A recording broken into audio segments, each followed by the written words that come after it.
افطاری کر لینا. کہنے لگا مجھے مسجد بتا دو, میں جا کے اللہ اللہ کرتا ہوں, مجھے شام کو لے آنا.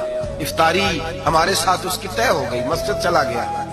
مغرب بعد لینے گیا تو کہنے لگا عشاء کے بعد آنا, اب تو میں نے پانی سے افطار کر لیا, کھانا کھانے جاؤں گا تو جماعت رہ جائے گی. کہتے ہیں عشاء کے بعد میں لایا, اس کو کھانا کھلایا.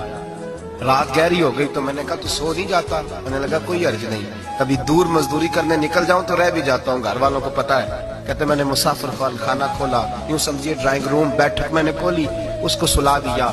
میں اور میری بیوی اپنی معذور بیٹی کو روٹی دینے گئے اور ہم نے جا کے اس کو کھانا کھلایا جو ٹانگوں سے معذور تھی, اور ساتھ کہا کہ بیٹی آج بڑا پرہیزگار جوان ہمارا مہمان ہے.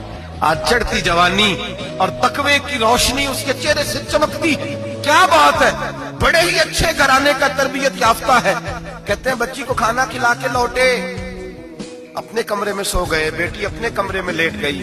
ترس گئے تھے کہ بیٹی قدموں پہ چلے. تہجد کا وقت ہوا تو دروازے پہ دستک ہوئی.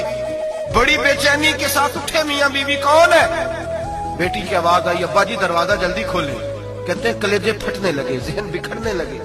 سوچے ہیں کہ وہ 2-1 منٹ ہمارے اوپر پہاڑ بننے لگے. دروازہ کھولا تو وہ بیٹی جس کے لیے ترس گئے تھے, کبھی چلے گی وہ اپنی ٹانگوں پہ کھڑی ہے, کبھی دوڑ کے ادھر جاتی, کبھی دوڑ کے ادھر آتی.